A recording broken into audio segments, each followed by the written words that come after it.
What's going on, guys? Just wanted to take a moment here to share some of today's trades with you.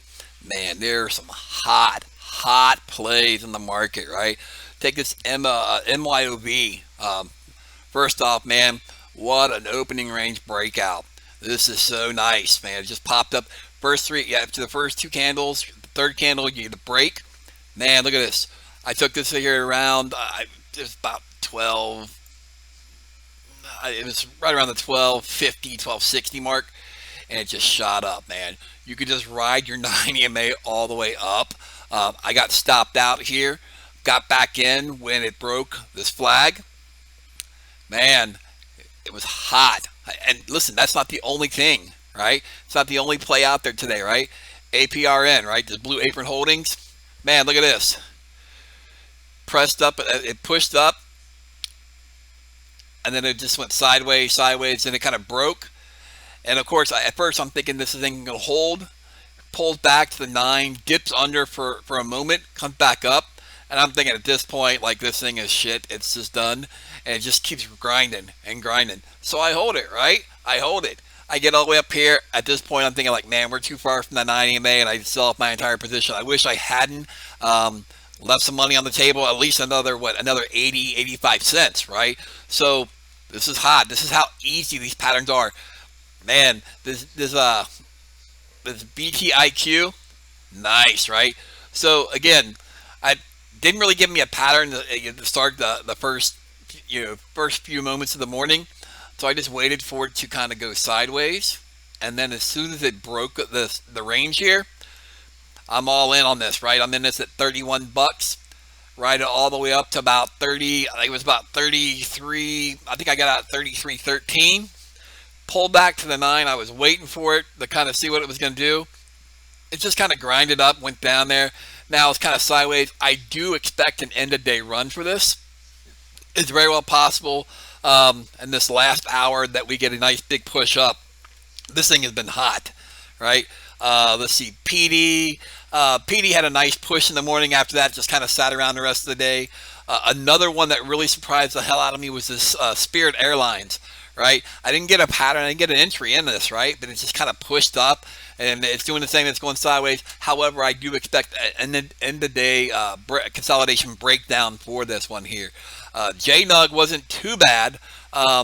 It gave me a lot of chop this morning, right? So I thought about popping it down here at the 9, but I just didn't know. I didn't know if it was going to hold. I had no faith in it because I just kind of feel like JNUG's up kind of too much, right? But man, like this, this got to be pretty nice. So I mean, if we zoom out a little bit more, maybe it looks a little bit better. That's the hard thing about sometimes when you zoom in, and like it looks much better on a much smaller chart, right? But man, like once it broke here, once it broke the range, I think I'm in this like at 102.55, 102.56. I kept it, I held it right here. I'm hoping it was going to break this range, and it kind of did. Then it pulled back, and all these little dots here, these are just things that I was doing on like back testing different ideas on the paper trade account. So ignore those. But this is kind of I just waited for it to pull back here. And then, of course, I ran my stop too close on my actual live trade, got stopped out, and it really sucked because it went like another buck and a half, $2, right? So pretty hot play there. Let's see. I think OSTK was another decent one today.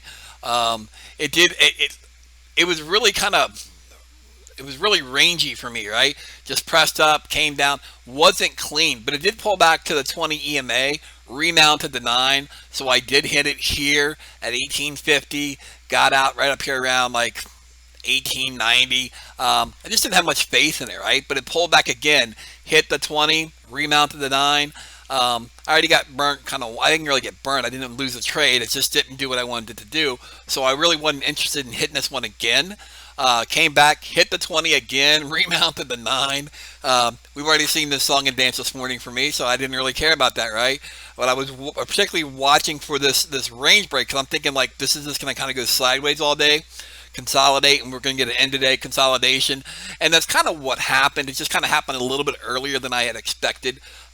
So it went from 19 up here to like 1980, and this is kind of just going to consolidate. It looks like for the rest of the day. I did have a couple other ones that were okay. Let's see here. Let me go through my watch list real quick here. Let's see. AVLR.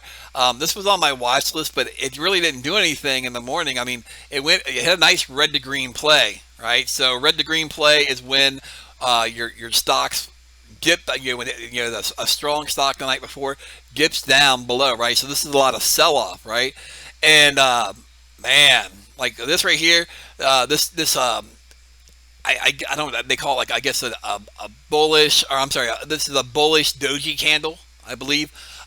So it's like real small bottom, right? Like their small body, right? And it's just a lot of tail. That was a pretty good indication that the next candle was most likely going to be a bullish green candle. And it was, but this wasn't much better than the previous candle. It was a tad bit. I just didn't have much faith in it. But man, like you could have hit it. A red to green play, for those that aren't familiar, a red to green is just simple, right? Once the stock goes positive 1 penny, right? So once it's green, 0.01, you hit it, right? You hit it, and your risk on the trade is fairly minimal, right? You're talking, in this trade here, I mean, this is $100 and something stock, so you're probably having a little bit more risk than you would say on a sub $100 stock. Like on $50 or less, I'm maybe risking at most 5 cents. On a $100 stock, I may be risking at most 20 cents, and anything over 100, I'm just kind of like, I'm looking at the last candle and I want to see what the low is. So, like right here, I probably would have put my stop at like 106.35 at the bottom of this candle, and I may have gotten stopped out in the next one. I don't know. I didn't take it. I was already in too many things at this point this morning, so I didn't really want to spread myself too thin. And look, the problem is once you get into a lot of stocks, or once you have a lot of positions, you're eating up all your buying power, right? So even when there are some good plays out there, you're just gonna have to realize you're gonna have to pick your poison, decide what you want to do, and take the best hot plays out there for you. Again, this was, I'm not sure if I had this on my watch list or not. I did have it on my list last night that I was watching for potential swings, because on the daily chart, again, I'm not going to have here, let me pull up my daily chart and bring it over here for you. Let's see.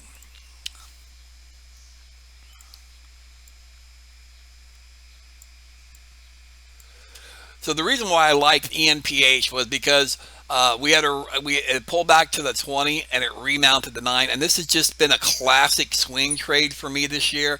I'm batting 100%. Anytime a stock pulls back to the 20 SMA and then remounts the 9, it usually goes. So I'm just kind of waiting for the end of day right now to kind of make sure to get some confirmation that it is going to close above the 9.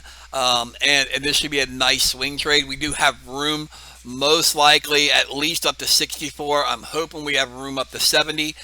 This should be a phenomenal swing trade, right?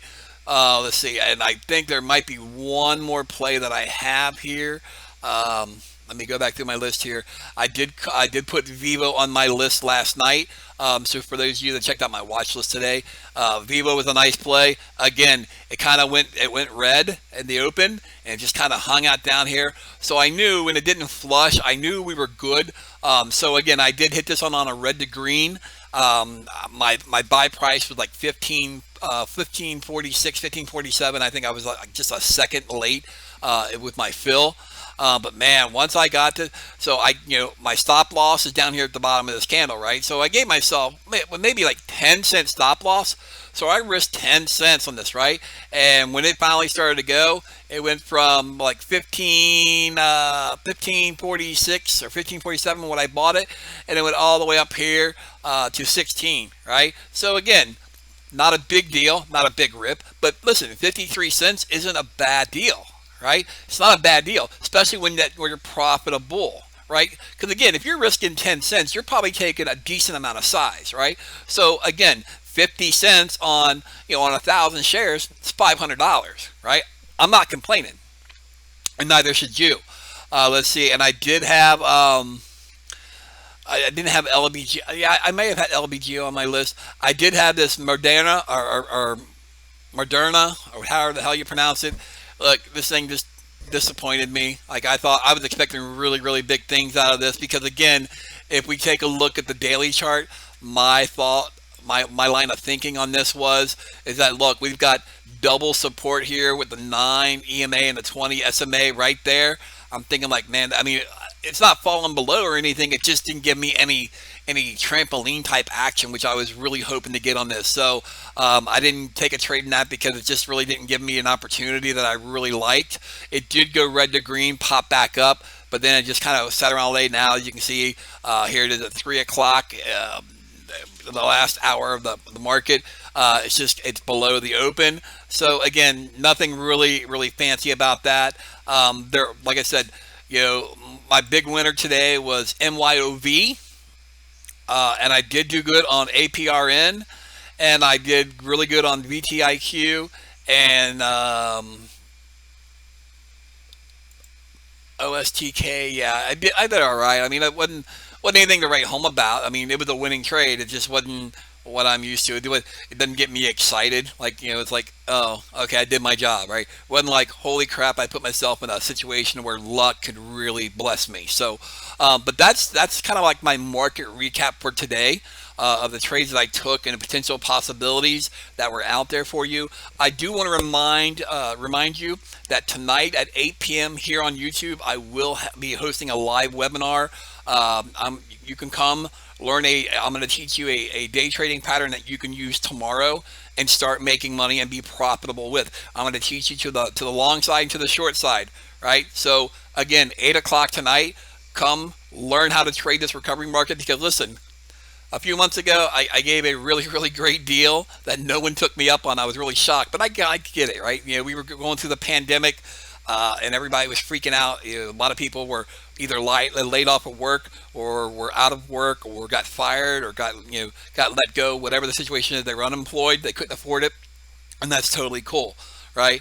But again, had you joined the boot camp that we offer here at Parabolic Trading, if you would have joined that 2 months ago, you would have been trading profitable like our students are now, and you'd be making some serious money, right? You wouldn't be relying on the government to give you a stimulus check, or you wouldn't have to be relying on some sort of a bailout to either save your employer's small business or maybe even your own small business. I'm here to teach you all how to be your own bailout, how to be your own stimulus so you're not reliant on government. You're reliant on your brain and what I teach you in order to be profitable. So again, feel free to stop by tonight, 8 p.m. Here on YouTube. I will stay as long as there's questions asked, and I will show you some really cool stuff. And I might have some extra perks in there for those of you that stay the entire time. So again, thanks for watching this market recap of my trades for today, and hopefully I'll see many, if not all of you, tonight at 8 p.m. Take care, guys.